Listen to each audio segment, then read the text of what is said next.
We've started, Lauren. Oh yeah, hello. Hey, hey, good to see you. Jacob, how are you, mate? I'm very good, thanks. Yeah, it's been well over a month now since a month and a half since we met Madeira, It and has. it's been like so much follow-ups and so much thoughts, coming after that. But all very good, very constructive. So I'm good. I'm super hyped. Excellent, mate. Well, Lauren, I think you said you've already asked Jacob your first question on the walk when you were walking with him in Madeira, but maybe you just want to run it past him again. Um, why did you start Bitcoin walks? Great question. It started because when me and my wife we had our second child, and our second son was around 3 months old, and we live in Scotland right now. When we don't have much support from our grandparents, we were kind of very overwhelmed with having two boys and looking after them and being in the kind of routine with nappies and everything. So at some point, I just talked to my wife and said, "Honey, I need a little bit of me time, just a little bit, and I would go for a walk because that's all I could do, just literally go for 1 hour, maybe 2 hour walk." And I got into this kind of weekly walk thing where every Saturday I would go for a walk. I would put on my headphones, listen to podcasts. Once Bitten was one of them. I was listening to a lot of audiobooks, so it's Jeb Booth and Gigi and the classics in the Bitcoin realm. And at some point I got so overwhelmed that I really wanted to talk to somebody. I was literally thinking like, am I mad? Am I the only guy who's are there more people like who know this stuff? So I was honestly overwhelmed, and I really wanted to validate some ideas, some potential solutions that Bitcoin offers. And I put up an announcement, and people started coming, and it turns that I'm not the only one. So that's how it started. Yeah, you're not the only crazy person. Anyways. No, by the way, that was a joke. Um, what is the longest walk you've done by yourself or with the Bitcoin walk? Oh, interesting one. I think generally, like the longest one I did was probably, it wouldn't be a Bitcoin walk because it was back in 2015 when I was still not a Bitcoiner, but it was a nice hike in Himalayas, in Nepal. And there's a place called the Kingdom of Mustang in so you actually go to Tibet, and it's like northern Tibet, no, northern Nepal, sorry. And from Nepal, you start, from Kathmandu, you fly to a place called Johnson. Crazy flight, like really, really dangerous, airport, and flight is, yeah, it takes on Earth. But then there's just majestic, the most majestic and beautiful walk. So we walked there for like a week. And for the week, we actually experienced everything. So from kind of desert like landscapes to tropical jungle kind of vibes to seeing the snow in high mountains. And I have some pictures somewhere where it's like a 360 picture where I'm turning around and I see the desert, the jungle, and the snow up in the mountains from one spot. So that's the one I just came to mind. That's the biggest one, biggest walk or hike I did. For Bitcoin walk, when I started the Bitcoin walk, we tend to keep those snappy. They're not very long. So a couple of hours. Um, what I want to make sure is that people have fun, people talk, and people are not too overwhelmed or too tired as well. So basically 2 hours, 3 hours, that's probably maximum. And I think that's a great thing that everybody should do around the world. Just go for a walk, in real life with a real person, have a conversation, ask some questions, get some answers. If you don't have, if you're early on, it's perfectly fine just to go and listen to other people talk, because this is how you learn most, just by following somebody else's conversation. The dynamics is really phenomenal, and you get I got I'm talking from my experience, right? So I learned tons by just by listening to people talk. Yeah. Yeah, I was kind of amazed because when I was on your walk, I didn't really feel tired at all. And that was kind of amazing for me because usually when I'm on an hour or an hour and a half walk, when I get back, I just feel achy. But when I was on your walk, I think it was like 3 hours, I felt like energized, I felt ready, and I felt like when I got on the bus, I felt a bit tired, but that's Yeah. like not normal for me. Yeah, I think part of it is because, you mingle, you talk to different people, and every time, so there, I've got this this theory that I developed post Madeira, right? I was talking to a lot of people and doing these little silly videos. Danny, you're one of them, where I got people to basically say every sat wherever you are, put down your phone, go for a walk, and pick the brains of somebody walking next to you. Walk the talk with Bitcoin Walk. So that's the kind of little poem. And when I was talking to some guys at the conference, I met one girl and she said, well, I'm not a Bitcoiner, my boyfriend is. I'm just a dog trainer. And she was very humble, very modest. Like, I'm getting into Bitcoin. I understand bits of it, but I'm just a dog trainer. This is what I do. And I work with animals. And I said, well, I just find it easier just to have a conversation with someone, just walking next to them. I just find it, somewhat easier.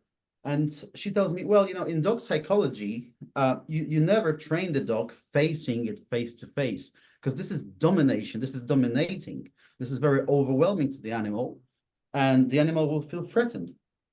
And there is something similar when we have conversations, like when people have conversations, because in real life, when when we're face to face, no matter how good friends we might be, there is always me telling you, you telling me, and there's this, this dynamic of energy coming this way. Whereas when you walk, you look ahead, you focus on your next step, you focus on the road, you focus on the horizon, you need to plan not to fall down, right? And you have, good blood circulation, so your mind works completely different. You're very open-minded, and you're like, you put all the judgment, all the sort of, ego towards another person aside. There is literally no need for, the small talk. You don't need to talk about football. You don't need to go, Manchester did well last night, right? Yeah. That doesn't happen. Also, Daz from, the Looking Glass, he made me realize that there is no such thing as an awkward pause when you're walking, because you're just walking. So it's perfectly fine just to shut up and just walk for, a couple of minutes, not say anything. And I resonate with everything. I agree with everything they said, So the more I kind of digest this thing, and this epiphanies keep on coming, because I just realized that, we meet every Saturday. And that's also and we walk for about, 1 hour, 1.5 hours, 2 hours. So in block terms, that's about what, 8 blocks, 9 blocks. And every week is roughly 1,008 blocks. So every 1,000 blocks, we meet again. So we do it in a cycle that is kind of synced with the Bitcoin blockchain, which is, absolutely crazy. But it works,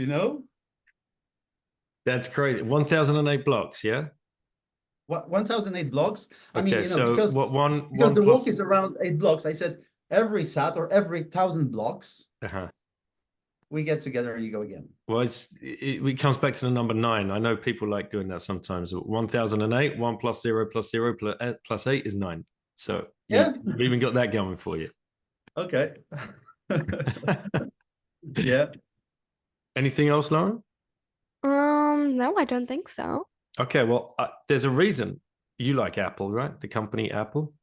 No. You don't. No, Okay, so I you don't don't. use their phones. Well, you use the laptop. Oh yeah. Oh my god.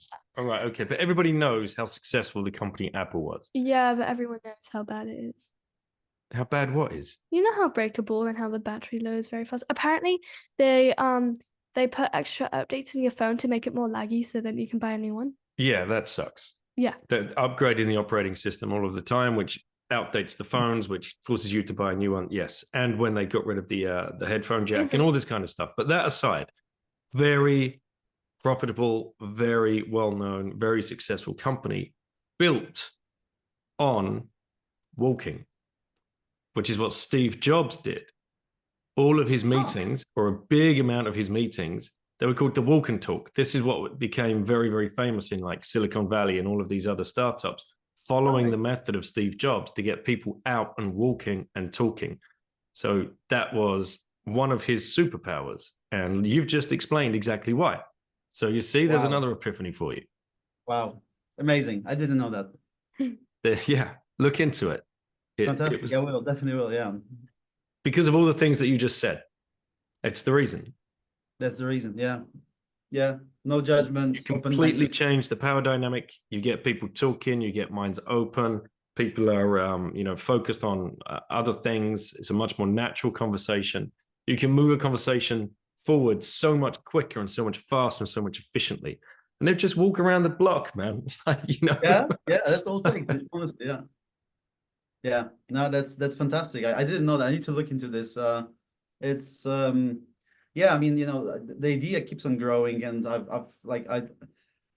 given what's happening right now, like where we are in terms of the dominance of screen time, social media, mainstream propaganda, all the AI, fake news, and like it's really hard for someone new coming to Bitcoin to not to be overwhelmed, right? Like if you're starting your journey down the rabbit hole today, I have a lot of sympathy for you because there's going to be a lot of noise and a lot of ooh, this got banned, this is illegal, this somebody lost so much money on some scam coin, that like people like my parents, they would feel lost. There's too much information in that. So what really works is actually getting out there, meeting some people, and just having conversations in real life.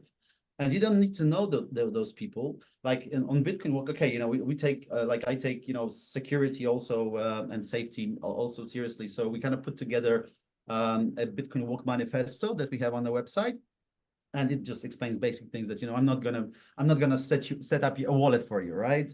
But I'll point you, like what tools to use, and you can validate. And we have a Telegram channel, so you can come and ask.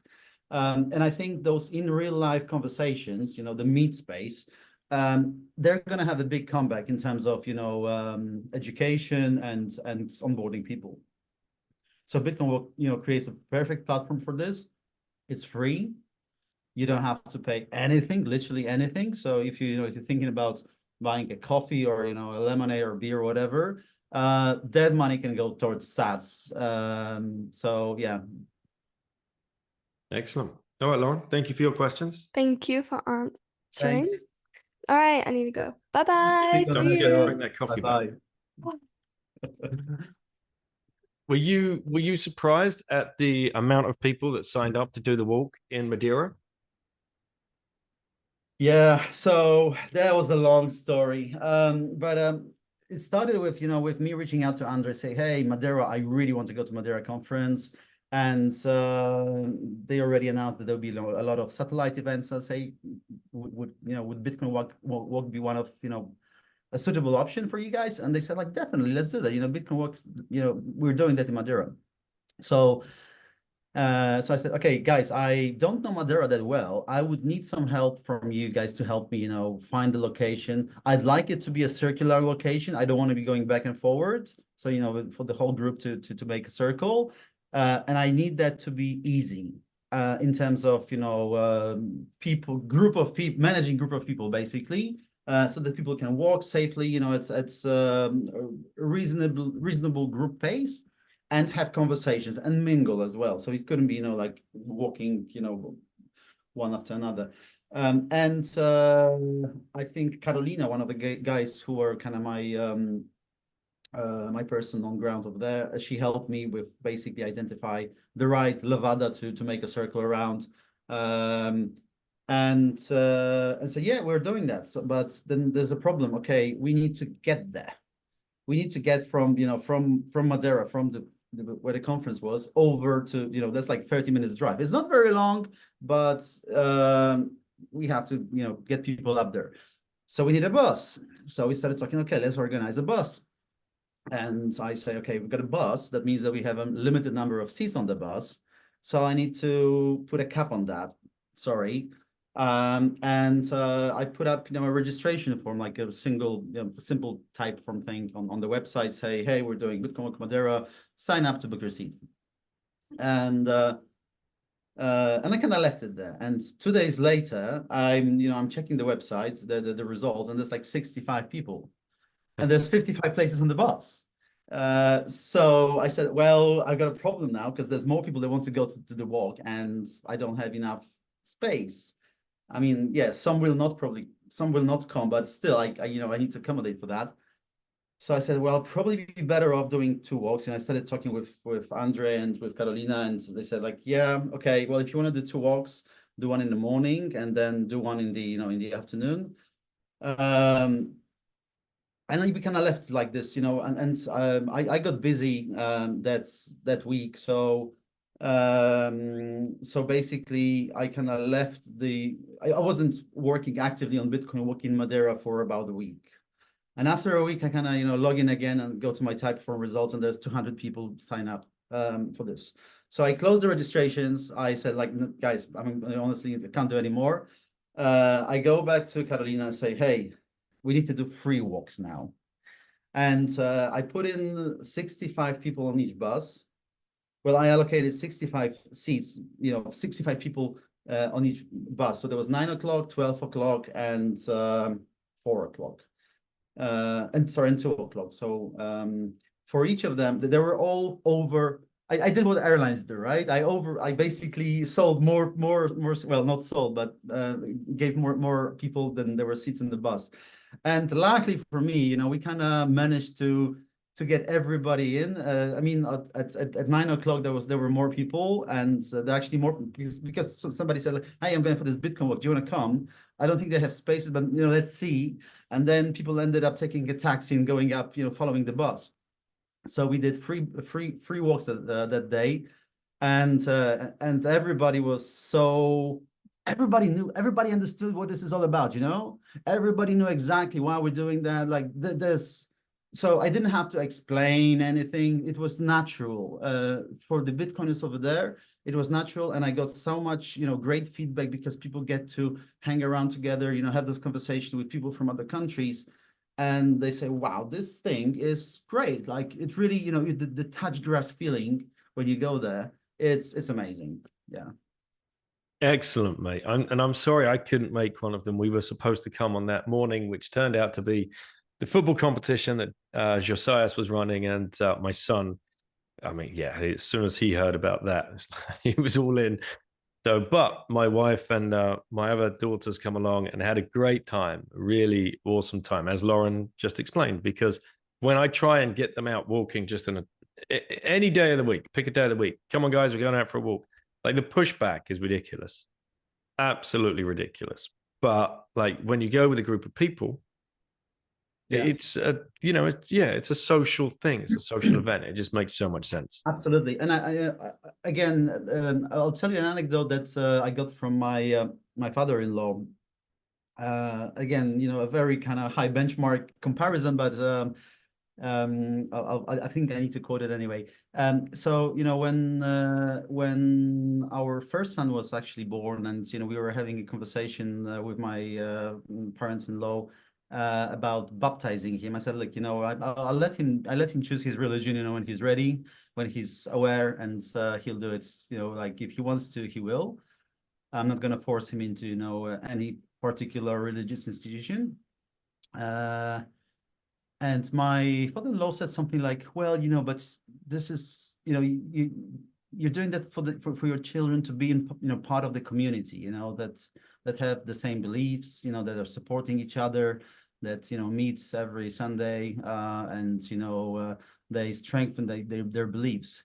And at this moment, I go like, hang on a second, that resonates really, really well with what I do, with my community, with my beliefs, and the regularity of meetings. I'm not saying Bitcoin is religion. It's not. And there's probably other people who made those comparisons.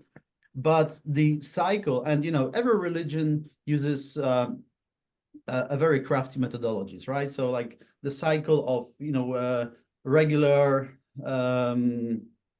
indoctrination, put it this way, helps to keep the herd big and to keep going. And I think with Bitcoin, I don't treat it as indoctrination. I treat it as a learning journey, because there's so many layers to Bitcoin that somebody new to Bitcoin needs to get in, take time to digest, to do some reading, that to learn more, and then have their questions, and then come back and ask those questions, and maybe find out more, find out new aspects of Bitcoin.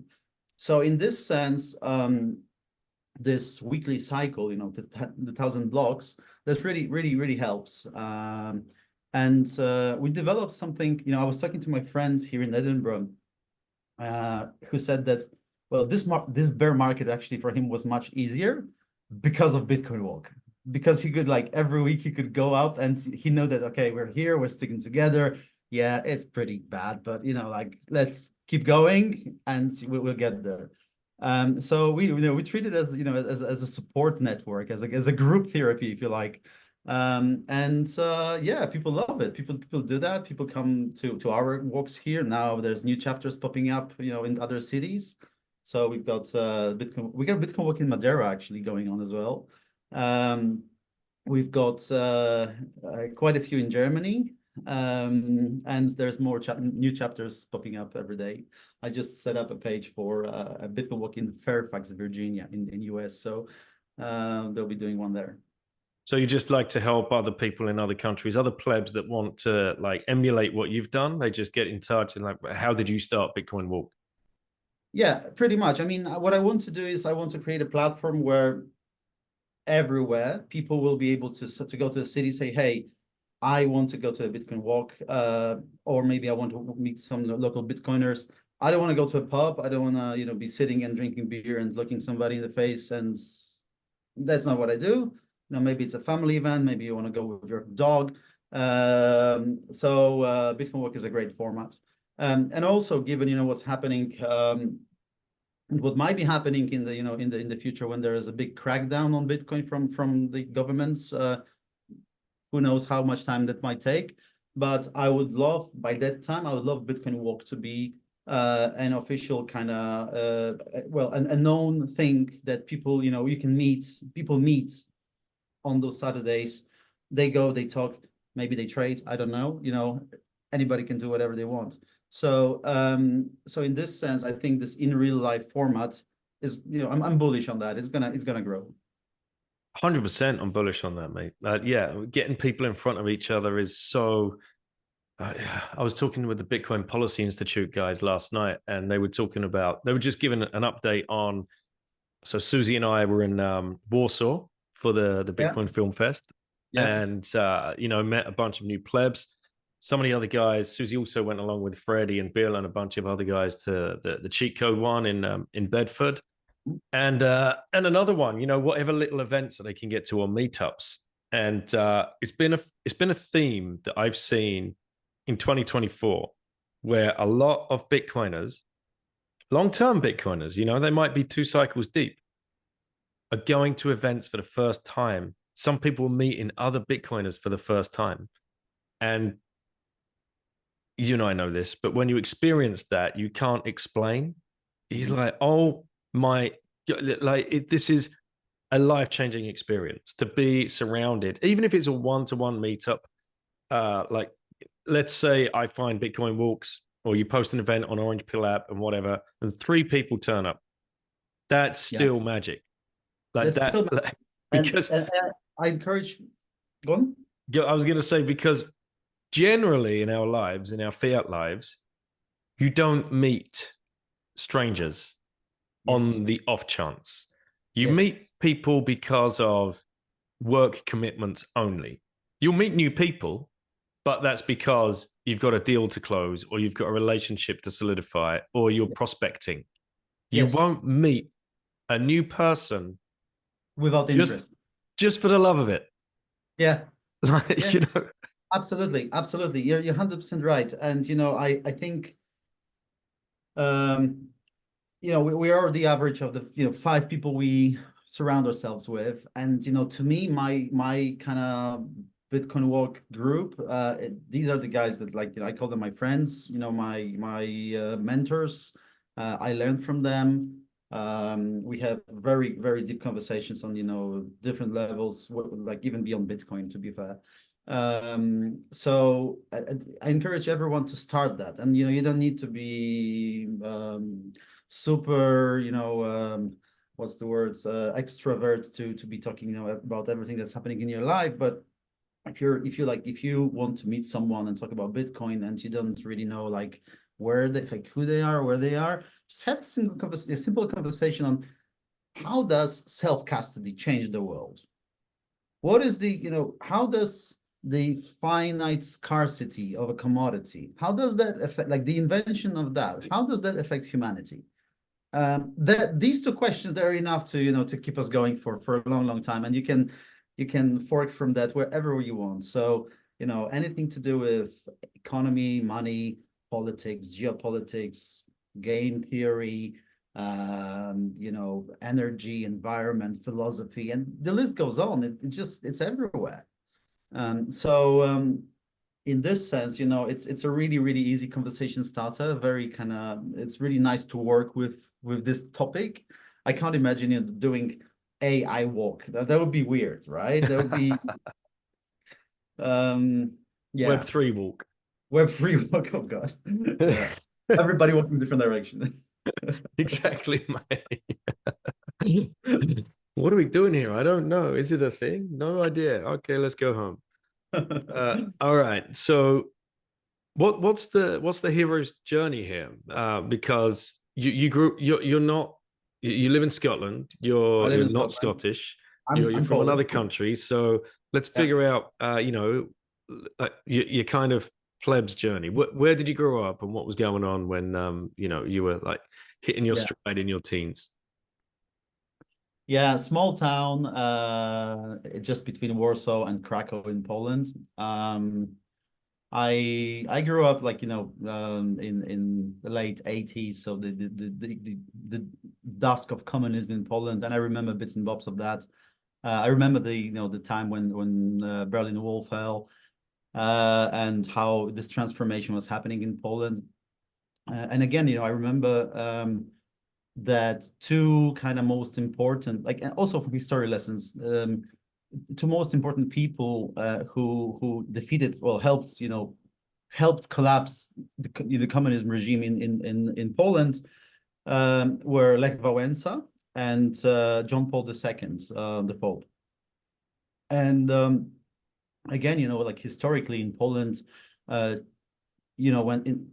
in the times when Poland was under communist regime, the TV propaganda was just so bad. It was the state television, right? So you couldn't find, this was like North Korea, basically. You couldn't find anything there. But it was the only medium that we had. The other medium was the church, where people would go every Sunday and they would, learn some stuff that, the priest brought from, maybe from other priests, and the church at that time was really closely working with the solidarity movement. So they were entrusted, they were very very close to the people, and I'm pretty sure that they played significant role in the spreading the news, and getting people to understand what's really going on, what are the sentiments in Gdańsk and in the shipyard when Lech Wałęsa was gathering people and preparing big protests, because these were big strikes back in Poland that ended up in a peaceful resolution with creation of a mixed government with some people not only from the Communist Party but also from the unions. But I'm going really deep in history here, so no, it's good. It's good. We can do this because I've just been in Poland for the European Halving Party in Warsaw, with a bunch of Bitcoiners, and on the trip were Avi and his wife Monica, and Monica is Polish by birth but has since lived over in the US, and we visited together, our whole family, and with Avi and Monica, the uprising museum in Warsaw. Yes, yes, amazing. Yeah, that Yeah, that. What's your impression? Man, I just don't know anymore, because like you go in as a Bitcoiner. It's weird being with them, because Avi had been there 13 years before and learnt about it without being a Yeah. Bitcoiner. And Okay. obviously Monica her whole life, being Polish, having grown up in Warsaw, I believe. I can't remember. I hope I've got that correct. And then going back again and following them around and listening to their changed perspective because of Bitcoin. And like, asking the questions like, why, why did that uprising happen then at that specific point? And for it to ultimately be crushed, and for Warsaw to be completely annihilated. Like, I Absolutely. had no idea that every single building was literally razed to the ground. And as I understand it, the Red Army were on the other side of the river, just watching it go down. Yeah. Supposedly Allied forces. And you're like, there's something here. There is something so weird, deep. And then there was the picture of Churchill, Stalin, and FDR, Franklin D. Roosevelt, on the balcony in Tehran, where they'd already drawn the lines and had the meeting whilst this was all happening. Yeah. So, I mean, like, just talking about it now just gives me it fills me with such sadness, that the whole event, the whole war, whatever. We all know now, these, as Bitcoiners, if you do your history, if you read the Fiat Standard, how the First World War, how Britain were pulled into that by being rug pulled on their gold, and by the Bank of England basically buying all of the war bonds and then gaslighting everybody into believing, well, they're all sold out. Why haven't you bought yours? And let's take your gold, and we'll have your sons as well, please. And we're going to send them off to these battlefields and, put them in ditches and fire bullets at each other for the next 4 years. Like, fuck me, man. Like, when you learn all this stuff, when you go to these museums, you just like I said, like the most overwhelming sadness that you could ever like think about when I think what's even more, sad is that not very far from Warsaw, in Ukraine, we've got a very similar situation going on right now. You've got cities being demolished, people being killed, and the sad thing is that, Russia plays the long game, and they will probably prevail. They will, they don't care about their people. They're just going to send more, 100,000 more. Okay, let's put 100,000 more, and another 100,000, and another. Let's just grinder. And they will bleed Ukraine out. I mean, we can, like, the West can be supporting Ukraine with resources, but they don't. They will run out of manpower effectively, eventually, and that is really sad.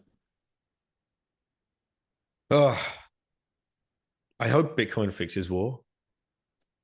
Well, it defends the state, right? I mean, if we're operating on the Bitcoin standard, there is no central bank that can print money and then can spend them with weapon producers at some government's wish. So in this sense, we are already winning. We are, by adopting Bitcoin and by increasing Bitcoin adoption, that helps people are able to take control of how their money is being spent, not only for taxes, but also inflation and all the financial mechanisms that help the institutions and the governments to finance all that, right? So you grew up like the first 8 or 9 years under communism, like pure total 100%. There was I remember standing in the queue, or I was a small kids, and in a small town, there were queues to get into the shop. And the funny thing was that in the shop there was nothing on the display. So you would stand in the queue to a shop that has nothing to display, and you would talk to a lady, and she would ask you, "What do you want?" And you would tell her, "Well, do you have any meat?" And she go, "Well, we have ribs and we have some sausage." "Okay, I'll take the ribs." And basically she was the master that would say, okay, for you, I'm like, I got this side. This is, this is already taken. This is for the, family and friends. This is for other people. Like, luckily, my parents are doctors, so they were kind of a little privileged in a small Polish town back then. But literally, people would stand in queues to the shop, not knowing what they're gonna buy, and they would just take whatever was available. So I have those recollections of of those kind of moments. And then I was growing up. I had like a very very careless childhood. I loved my hometown. I would when I was 6 or 7 or 8, I would just take my bicycle and I could just ride around the town. Nobody would nobody would find it strange that a small child is riding a bike around the whole town. And I felt safe. I knew it inside out. People knew me. I knew people. So that was very very easy childhood for me. And then when I went to uni, I went to Warsaw School of Economics. And there was kind of first, clash with big city life and getting up to speed, a bit of rat race. Well, even before that, actually, when I was still in high school in my hometown, I would when I was 16, I went for my first English summer course in Hastings in UK. So I came to Hastings and I spent a couple of weeks here. Then the following year, I went to Swanage near Bournemouth, near Poole. And this time I had, I was staying with a host family and I had like an open ticket that I could decide when I want to come back. So the school was for like 2 weeks, but my parents said, "Oh, if you want to, just hang around, just be there. Here's, you have an open ticket. You can decide when you want to go back, and that's it." So, I got like £300 of, money, pocket money, and I spent it pretty much in, first week of my arriving to UK. I think at that time there was the summer when I turned 18. So I spent all the money. I said, well, the school is over. I guess I gotta go back, but I really didn't want to go back. So at one point I kind of, went to a pub, 18-year-old, 12 o'clock. They just opened, nobody there, just me. And I sat by the bar. I ordered a Guinness, which I don't think I liked at that point any even, but I was feeling like, yeah, this is my moment. Like I need to figure out what's next. And I saw a note on the wall, more stuff required. So I asked the barman, and that was like a Tarantino movie scene. So there's a barman cleaning glass, and I say, "Hey, you're looking for some more stuff?" And he goes like, "Yeah, you know someone?" It's like, well, I was hoping maybe I could do some, some dishwashing or whatever. And he says, well, we're looking for a bartender and a waiter. Have you ever done this kind of job before? It's like, never. Do you have any experience like working? Not really. And he goes like, okay, so you don't have any bad habits? No. Okay, come in on Monday.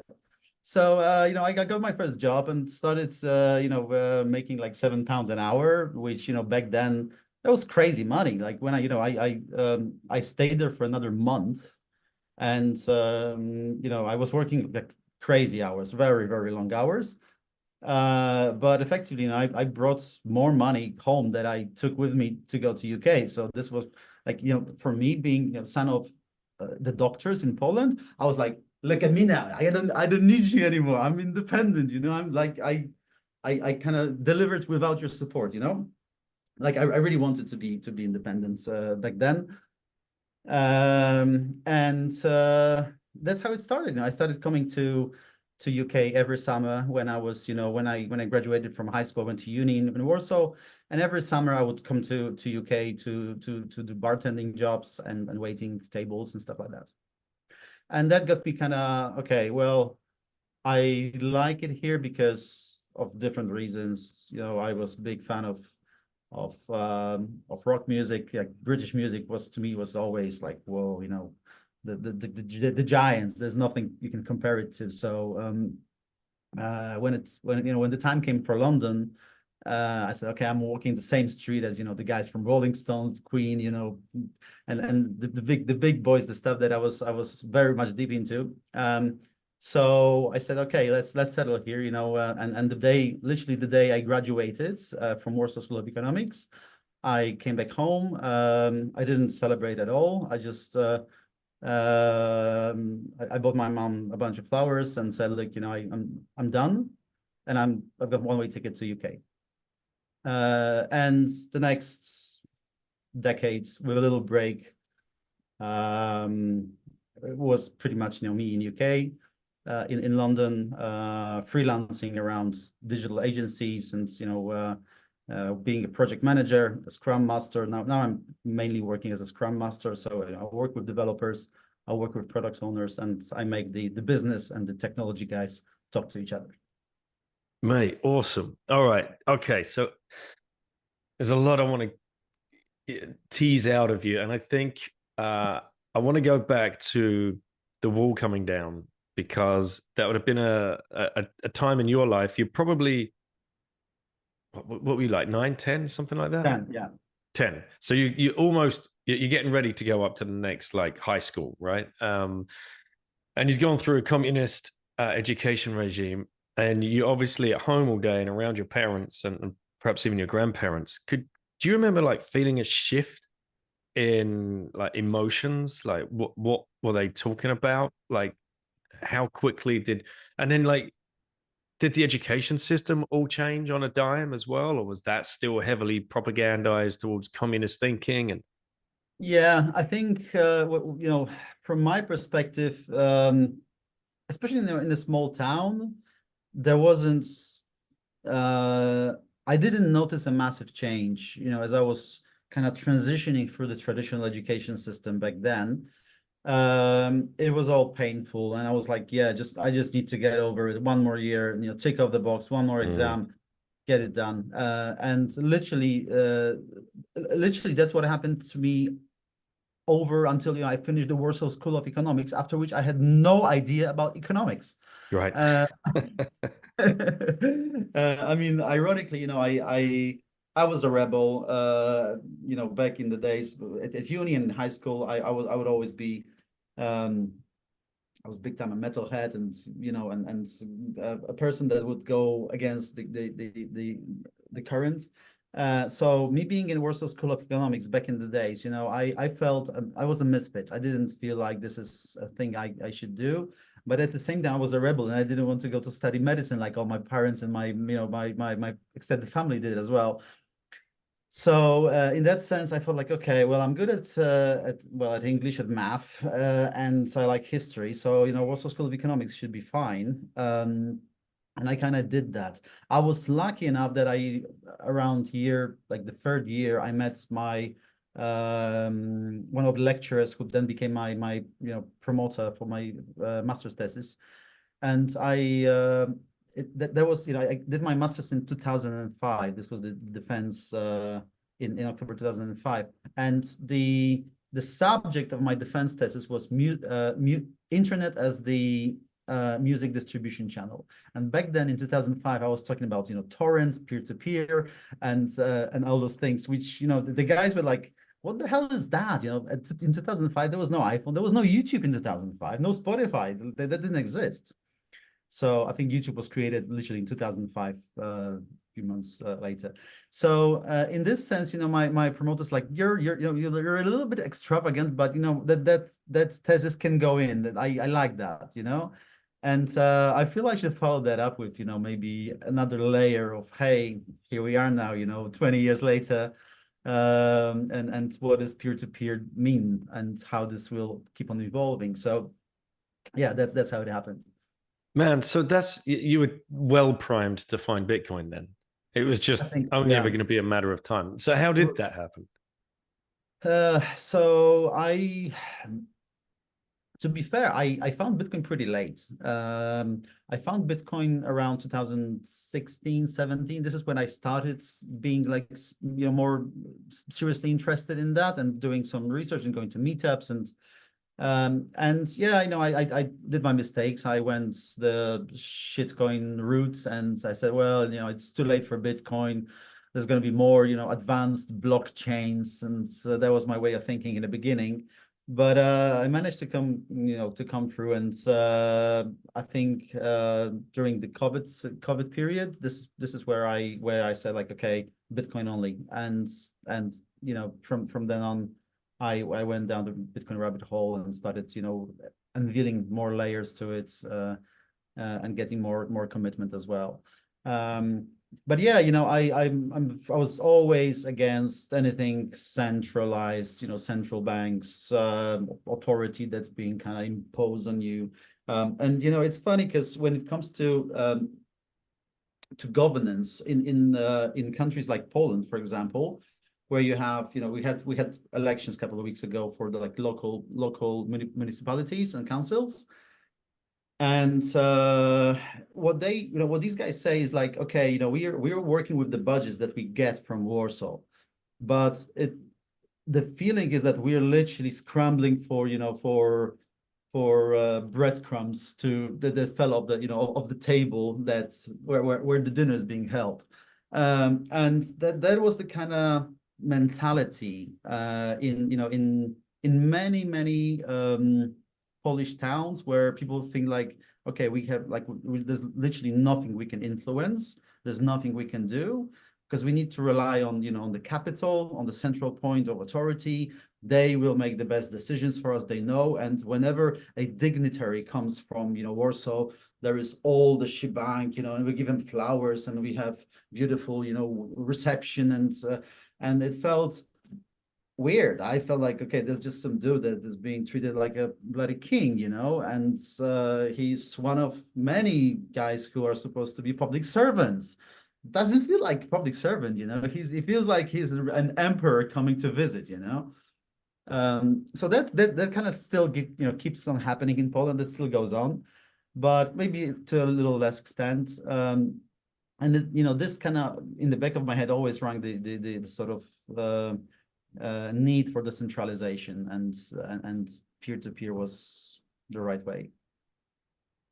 Yeah, for sure, mate. I love that about public servant. That's clown world, isn't it? Everything's inverse.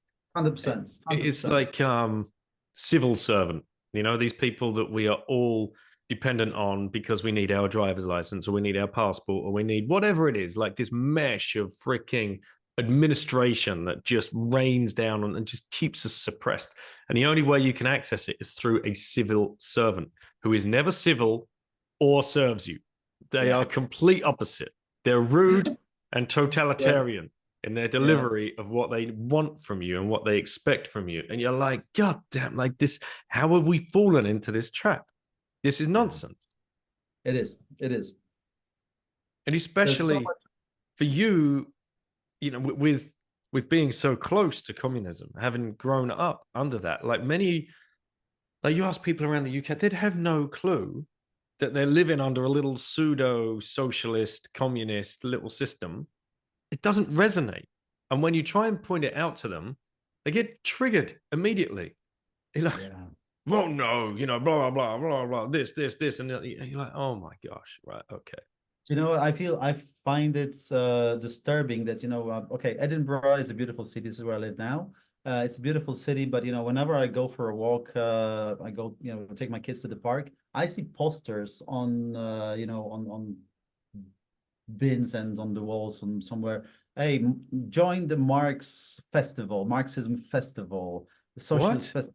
Literally, they're advertising Marxism, communism, socialism. It's like super lefty, and I go like, well, I see this is dominating, and I'd love to have a counterbalance to that, but I'm seriously worried. Like UK is going in a really, really wrong direction here.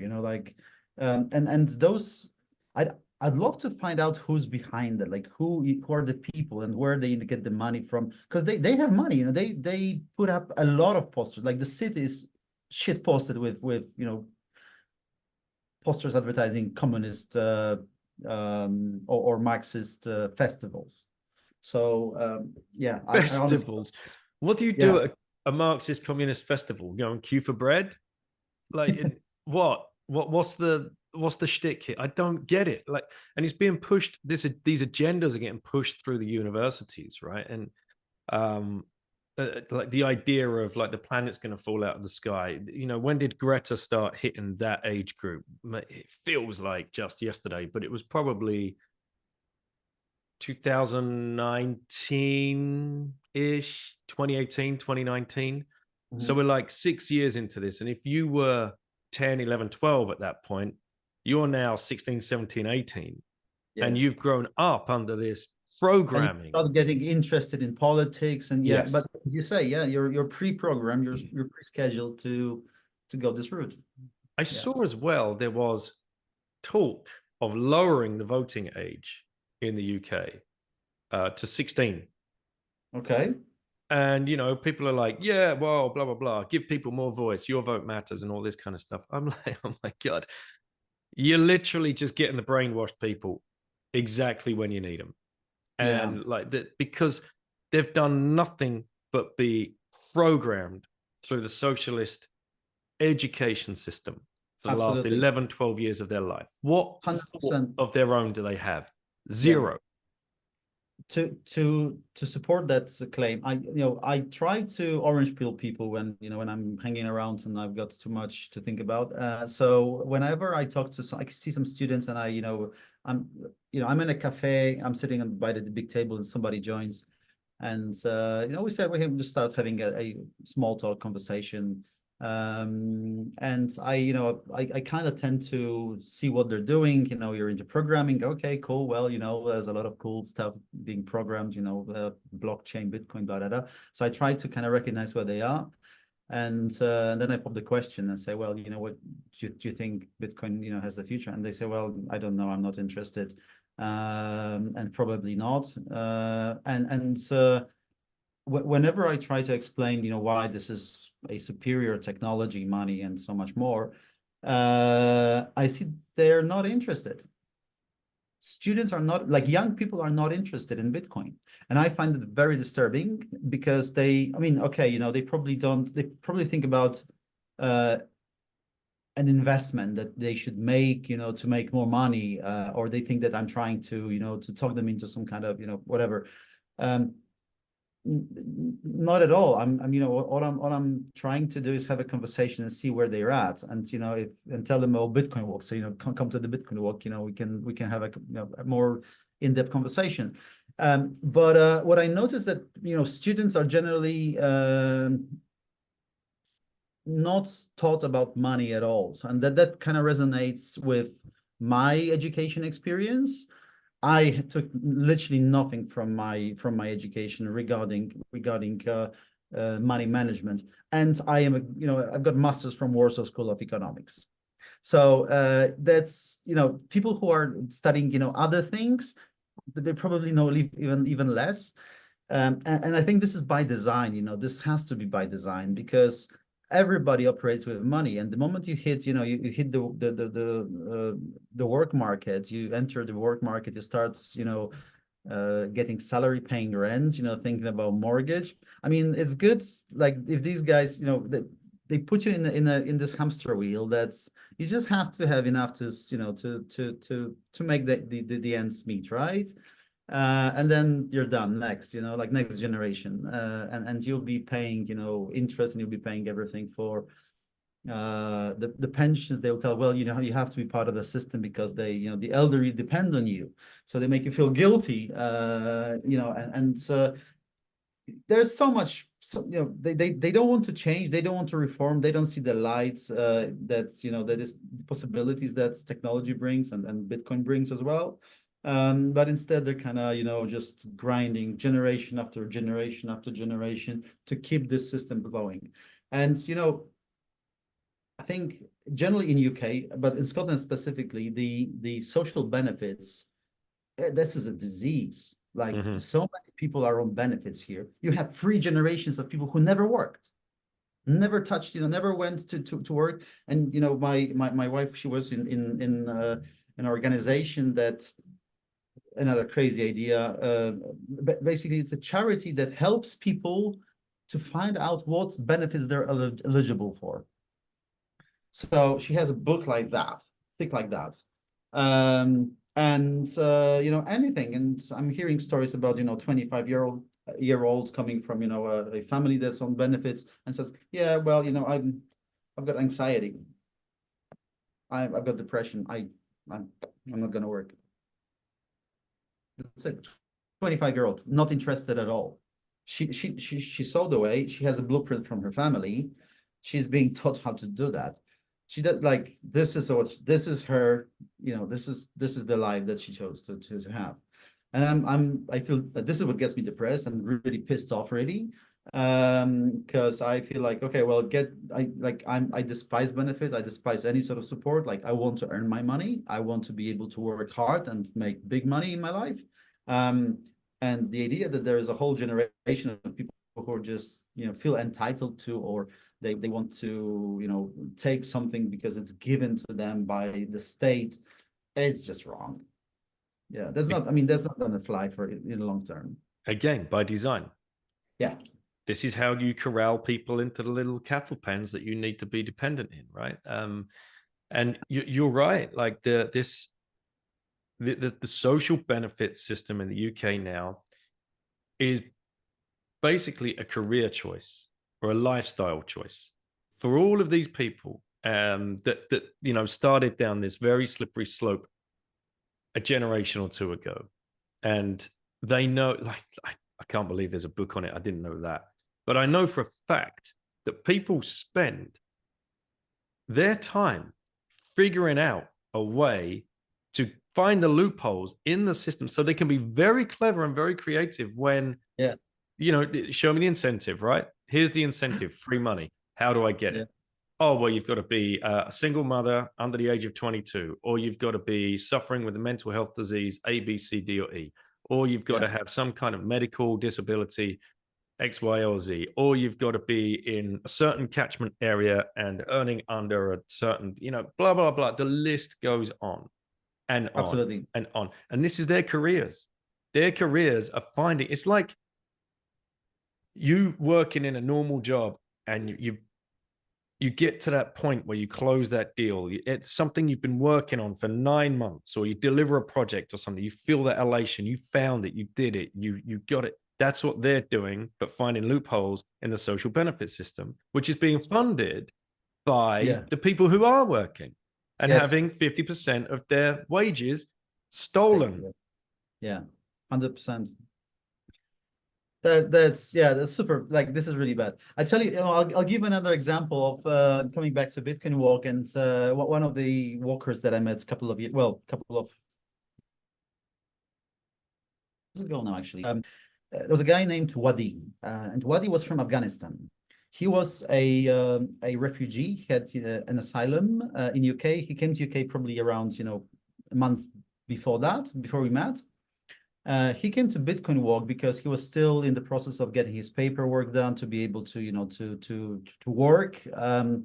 And he was probably the age of my dad. I could tell that he wasn't very IT literate, but he heard about this technology called Bitcoin that would allow you to send money from UK to Afghanistan. Because, well, good luck going to Barclays or HSBC and say, hey, I want to, you know, send some money that direction. That's not going to happen. And he heard about Bitcoin, and he just wanted to learn, you know, maybe he wanted to meet some people as well, because I don't think he had, you know, a lot of friends here. His English was also not very good, but we communicated, we talked, you know, and I gave him the idea, well, you know, if you want to work in UK, do you have a driving license? And he says, yeah. How about, you know, driving as an Uber driver, or, you know, being, you know, food delivery or driver.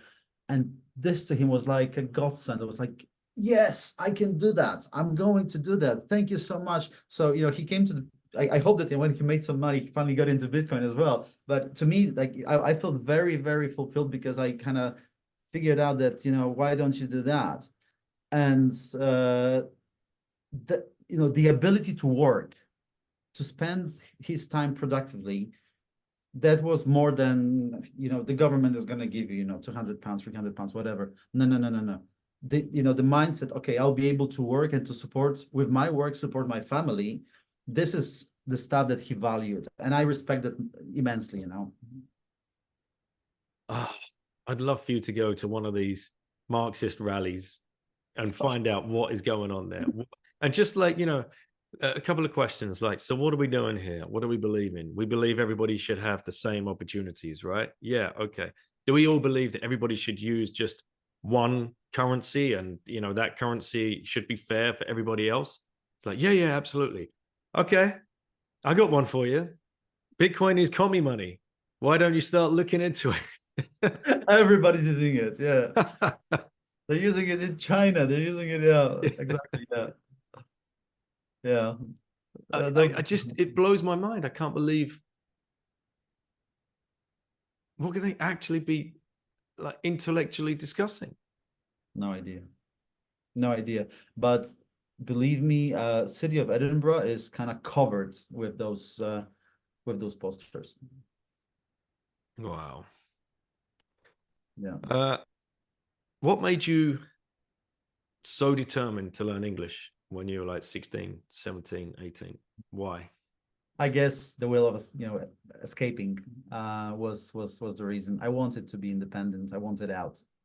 And yeah, you know, back in the days when I was, you know, I was starting to learn English, I had a lot of, you know, private tutors and many ways of, you know, apprehending English.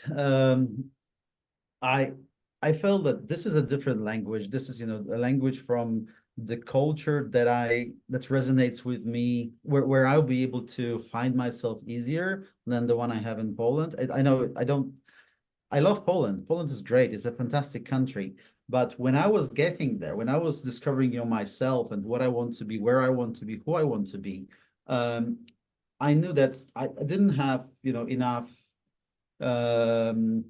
creative inspiration or mentors back in Poland. Whereas I was looking to, you know, to the rock stars and to, you know, like Freddie Mercury was my biggest hero ever, you know. And I said, like, that would never, this guy's history would never happen in Poland.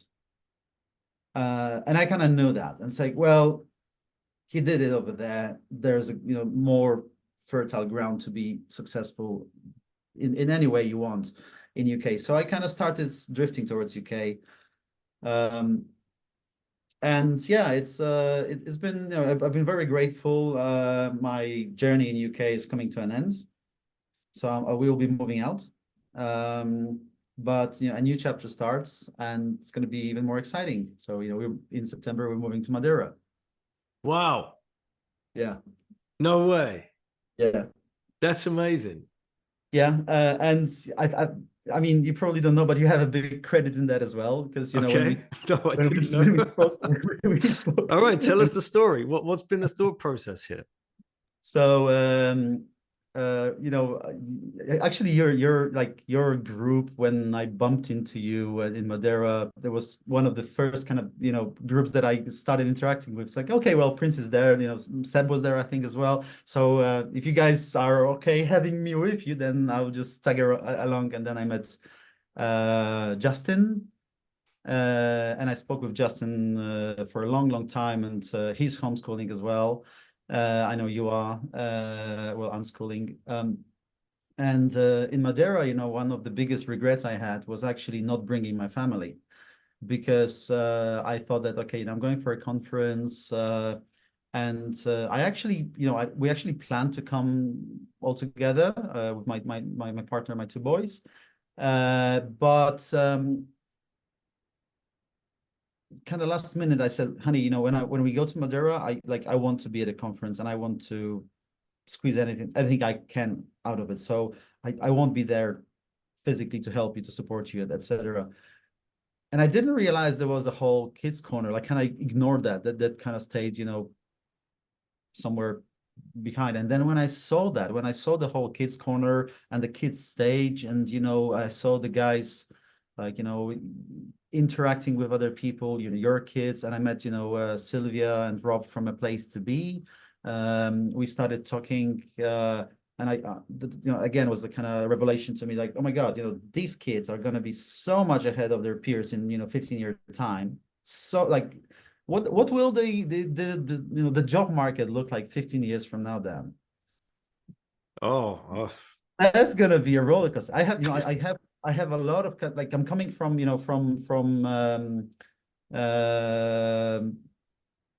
I was freelancing in London, so I have a lot of friends from different agencies or different software houses, and they're saying, like, look, the market is not the same. It's different now. It's really, really tough. Like, there's so much automation, so much automated development happening that's some functions will be just made redundant. So you no longer need a team of 5. You need one guy who's proficient in AI. So 80% of these guys, they're still like, they're looking for jobs, and they're asking for rates much lower compared to what we used to make back in even 5-6 years ago. So in this sense, you've got this, and then you got the mental health layer of people being completely run down, depressed, not knowing what to do, like where to go, having purpose in life. Again, Scotland, great country. Every time I go out there, I see, I cross the street with some transgender person, and I can see them, with my own eyes. This wouldn't happen in Poland, but here it's happening, and I know someone who's trans, and we are kind of respect each other, and we have good relationship, and we talk and discuss things. This person is more on the Marxist side, and closer to that. And again, I don't want to. I'd love my kids to have the same kind of upbringing as I did, where you get a chance to discover yourself. You're not being imposed anything. And we have friends now. We kind of meet friends because of our kids. So we have some Polish friends whose daughter is like 9 now maybe 10. And in June last year, they had at school, they had the Pride Month. So they did 4 weeks, gay week, lesbian week, trans week for 10 years old, 10-year-olds. Yeah. That was my reaction. And like, is there seriously nothing else for the kids to learn about? Is that it? I always consider the funniest part is, like, I always consider myself a very tolerant person, like super tolerant. I was the lefty back in the days. And now, discovering Bitcoin, doing Detour, being a father as well, I say, like, well, I don't think I'm radicalizing anyhow, but that's just not right. I don't think this is, the right way. So again, I want to, like, we're moving to Madeira to be part of a place to be, where our kids can be unschooled, hang around with other kids, other Bitcoiners kids, learn together, experiment together, build together. And yeah, I thought that this was the best I could give, as a father, the best gift I could give to my kids. So it's happening. Yeah. September, we're moving to Madeira. All right, the plebs are going to want to know, how did you talk the wife into doing this? Well, interestingly enough, my wife is a teacher. From her education, she's a qualified teacher, and she's always been exposed to the traditional education system. So it helped. I'm sure it helped. Luckily, we don't have too much attachments to UK in terms of work. I work remotely. My wife, she's getting into digital design and getting more this still as a hobby side, but I think that's she needs to be more confident in doing maybe some business with that as well. And it was quite easy for us to say, well, okay, you know what, Scotland has done a great favor for us, because we had our second son here, and we've Edinburgh is a beautiful city. There's plenty. It's very family friendly, but we're getting to the point where we can make a move. We know that we need some outdoors. Like, we need to be spending more times outside. And Scotland is not great for that because of weather for a good chunk of the year. I mean, today is sunny, but For a good chunk of the year, it's actually quite cold, even for a Polish person. So we said like, okay, you know, Madeira is a perfect place. It sounds like a paradise. Did you fly back from the conference to home and then fly back with the family to Madeira to go and show them? Not yet. No? Oh man, Not this is yet. Not awesome. yet. It's like, yeah, Not just look yet. at this on the internet, honey. It's all good. Yeah, it's fine. Well, you know, Is she English, Polish? Well, she's Polish. She's Polish. And we met in London. And you know, we kind of did. I already did that once because you know when we were when I was working from home back in London with our first child during the you know the lockdown, the first lockdowns. I said like, look, you know, it's like our kid is growing up and we're stuck in you know in zone 2 in London. We're limited options, not enough space. So I said, well, I visited this friend of mine in Edinburgh, and they have like really, really nice big flats, you know, and it's a nice standard of living. And you know, I did a research. There's this National Crime Agency website where you can type in your postcode, and it kind of breaks down all the crimes that happened, you know, in last month or whatever month you specify. So when I put in the you know the postcode from London, I got like, okay, this month there was like 1,345 crimes in different categories. And I put in, you know, the postcode for the flat that we're researching here in Edinburgh, in Grange area. And I thought the website was like, I thought there was something wrong with the website because I didn't get any results. So I checked another month, like I got month before. And in London, again, like 1,280 crimes. In Edinburgh, 2. So basically, it's a super safe place. There was no like there's no crime at all here. I mean, of course, if you go, probably not no, but it's much safer than London. And at that point, I said, like, do you know what? I mean, there's a lot of boxes we can tick off. Edinburgh will be fine. You know, we will slow down as a family. We'll get together. We'll be better off. And I feel that we are coming to a similar situation right now, where I say, look, going down the Bitcoin rabbit hole and having the ability to hang around with, you know, these guys with perfect weather outside, building stuff, you know, working on Bitcoin Walk as well, because I would love this to be, you know, this is my ikigai. This is what I want to continue doing. And ideally, I want to decentralize the hell out of it. So I want people to be doing that all around the world. And I would just maybe, you know, just bump into a Bitcoin Walk somewhere and say, hey, is this the Bitcoin Walk? I'm the first time here. No, can you tell me about Bitcoin? And see how they do that. That'll be pretty funny. All right. So just some more practical questions, because, you know, I meet and I talk to a lot of plebs, and a lot of people are in the position where they want to move, but wife and children are too entrenched, or they feel as though they're too entrenched. So let's just go through the practical measures. You met Rob and Sylvia, you had the conversation about a place to be. If people want to learn more about that, they can go back and listen to my interview with Sylvia. It's called, you'll find it, A Place to Be, in the title. Did you have to sign up, go through any kind of process with them? And how old are your kids as well? That's another thing to, you know, a lot of people are going to draw comparisons to. How old are your kids? 5 and 3. Okay, so young family, big move. You felt very comfortable with Madeira and with Rob and Sylvia and what they're doing, and as you should do. So what's the process for a place to be, and what's it going to look like once you get there, you know, practically? Yeah. And have you looked around rentals and stuff yet? You know, people are going to have all these thoughts. Yeah, for sure. Yeah. So, you know, a place to be is a beautiful concept. And I've been talking to Sylvia, you know, many times. I did a podcast with her as well on her podcast. And I think, you know, they're fiat proofing kids, and, you know, basically preparing them for life in the 15 years or 20 years from now. And I thought that, okay, this is, to me, that was a no-brainer. I clicked immediately. I said, like, this is the best that can happen. So from this moment on, I say, you know, I started working around, okay, what do I need to pull off to be part of it? So first I started talking with Sylvia, and she said, well, you know, we first want to accept 21 families, and this will be growing. And we had a bit of a chit chat to make sure that, you know, I'm not fantasizing and that I'm the right kind of guy, right?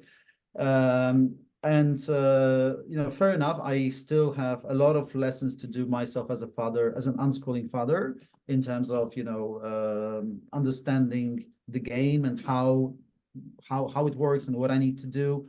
But I'm like, I was skeptic about that before, and I made a complete U-turn on this right now. So from the position of I'm too afraid to take responsibility of my child for my child, and I prefer to put my child in an institution that has been designed to do that, just that, and I just, you know, do my things. That's the easy way. That is the easy way. I kind of made a U-turn and said, look, I'm not gonna, you know, I'm gonna give my kids the best childhood I can as a father, and I'll work around, you know, improving, you know, and building up on top of the stuff that I think, you know, unschooling is and what kids need to educate myself to give it to them. You know, we had a very kind of cold calculation. We made a cold calculation saying, look, Edinburgh is an expensive city. It costs a lot to live here. I'm kind of working remotely right now, and I think that, you know, I'm gonna stay on my contract for another year, maybe two, who knows. So this is the time where we can be anywhere in the world, and I can still work remotely. Moving to a place with better weather, greater food, much cheaper accommodation. That's just, you know, no brainer. It's very easy. So we said to ourselves, our kids are at the age that if we go there and if we spend there 2 years and we don't like it, we think that maybe this is not for us, we're too overwhelmed, we're doing something wrong.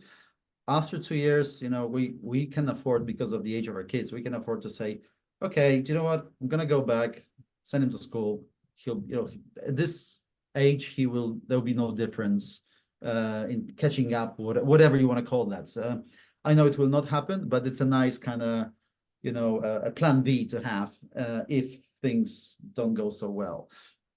So in this sense, you know, we said like, okay, you know, this is like nothing is permanent, right? Like change is the only thing that is inevitable, that is permanent.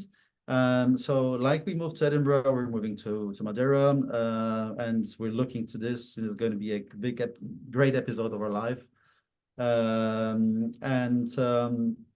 Yeah, we don't know how long we'll stay there, you know, minimum 2 years. And I'm pretty sure that it will turn into a longer episode. Yeah, exactly. That's great. A great way to do it. You know, people just think everything is so permanent. It's like, no, man, go for 6 months, go for 9 months, go for a year. Like, you know, you can figure it out, and it's not, you know, you figured out a lot bigger problems in your life, and this is just let's go give it a 1 or 2 year shot. And the other thing which I really want to like drill home for people is this deschooling process that you've gone through yourself, and hopefully your wife too, because her growing up in the you know, being a teacher in the education system, a lot of people don't understand the amount of like real bad indoctrination that goes into like these teacher training courses. My wife was a teacher in Tottenham, where basically they had a metal detector at the gates of the school. So that was like super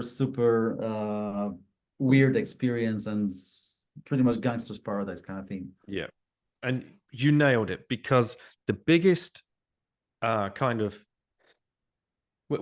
when you speak to anyone, especially normies, but when you speak to people about taking the kids out of school, they're like, you know, it's almost like you've offended them just by saying that one sentence. Well, how dare you? What are you talking about? What you can't do that. You're going to damage your children. Like, you're being irresponsible. You're being an irresponsible parent. I've faced this thousands of times, and you nailed it. No, it's on me now. I'm being fully responsible. I'm taking responsibility. Yeah. What you're doing is irresponsible. By definition, you're letting them walk out the door to go into an institution that you know is pushing agendas down their throat that you don't even agree with. It's fucking irresponsible of you. Yeah. So when people, and again, a lot of people listening are going to get triggered by that, but there are a few books that you've got to do the work. Like I'm sure Rob and Sylvia said, you know, make sure you're ready for this, because this is what other alternative education schools do. Like you can't just walk into a Sudbury Valley or a Waldorf or, you know, a Montessori. Even those have been co-opted now, except for the Sudbury, which is still doing a great job and hanging on to their values and their ethos. But read Hold On to Your Kids by, you know, Gabor Mate, or read Free to Learn by Peter Gray, or Teach Your Own by John Holt. These books are available. They've been out for a long time, and they turn people's heads upside down, but somehow they make total sense. It's like discovering Bitcoin for the first time. But if you're going into it thinking, right, okay, yeah, we're just going to send them to an alternative school, I drop them off at the gate and then they come home, like, no. That's not it. That's not it. You're going to be way more of a part of this journey, and so should you be. And that is the point, and that is natural. What is not natural is farming your kids out into an institution, letting them leave the house for 5 days a week, 8 hours a day, to do goodness knows what. To do gay week. Yeah. Yeah, that's it's so preposterous. Yeah, it's really weird. You're right. You know, I think that accepting the fact that, you know, you're making this jump is similar to when you're ready to say, okay, I'm moving my wealth to Bitcoin. I'm moving away from fiat standard, from the reality we know, from the reality we've been taught, from the reality that surrounds us everywhere. We're making this jump. Some might say you're making a crazy risk, you know, and having seen and learned what I learned about Bitcoin, I am pretty confident that this is the right way. I would be mad if I didn't do that. It would be just wrong thing to do. So now, you know, having more and more conversations with Sylvia and learning, you know, and reading some of you Choose Life as well. You know, and that's amazing because, you know, this is such an Edinburgh vibe, right? Choose Life. So I always love that. Yep. And train spotting and stuff. Yep. So I said, okay, you know, I need to be ready. I need to prepare myself. I need to make this jump. And I've done it once, and I'm fine. I know I'm gonna do it again. And I'll be even better because I will be a better dad. I will be a better person, and I will spend a meaningful time with my family. So that's, you know, that's very inspiring. And, you know, thanks to you as well for you know, being part of this journey and pushing me towards this this decision that we made. Oh man, amazing. So yeah, well done. Congratulations. You know, it's a big decision to make. I'm sure you've gone through some very big soul-searching moments, and but that's what we do as Bitcoiners, and that's what we need to do. All right, man, I'm gonna hit you with a last question. If you had one last orange pill left to give to somebody, who would you give it to and why? It's a tough one. I would probably be very pragmatic, in a sense that I would want to have more people seeing the light. So I would probably go with some high-profile person who's well outspoken. Jim Carrey. I would give it to Jim Carrey. All right. Yeah, he's thinking. He's a thinker. And people love him, and he's got big influence as well. And I think a lot of his life philosophy resonates around values that are close to our hearts as well in the Bitcoin world. So I'm pretty sure that if he took the orange pill and if he was willing to, you know, share his ideas and views on Bitcoin with his platform, you know, with his crowd, there'll be more people coming towards it. Love it, mate. And as Truman, he found the escape hatch. Did yes. he not? Exactly, exactly. Even on a sailing boat, managed to. Yeah, All right, brother. absolutely. Well, how can people reach out if they want to learn more about Bitcoin walks or set up their own one? What's the best way to get in touch? Bitcoinwalk.org. It's the easiest way to find all our social channels there. We are on Nostr, we are on X, we are on Telegram. I invite everybody to join our Telegram group. There's more guys who are regular Bitcoin walkers. If you go to the website, there's a very easy way to join the Bitcoin walk. So either find one in your city or start one in wherever you are. All it takes is yourself making a commitment to go for a walk. It's not much to ask. Excellent. Love it, mate. Thank you for coming on. Thank you for organizing the walk in Madeira. Thanks for organizing all the walks that you've done before and for what you're doing for Bitcoin. Really appreciate it. Pleasure. One step at a time. Exact. One step at a time. Of course. All right, man. Take care. Have a good day. Take care. All the best. You too.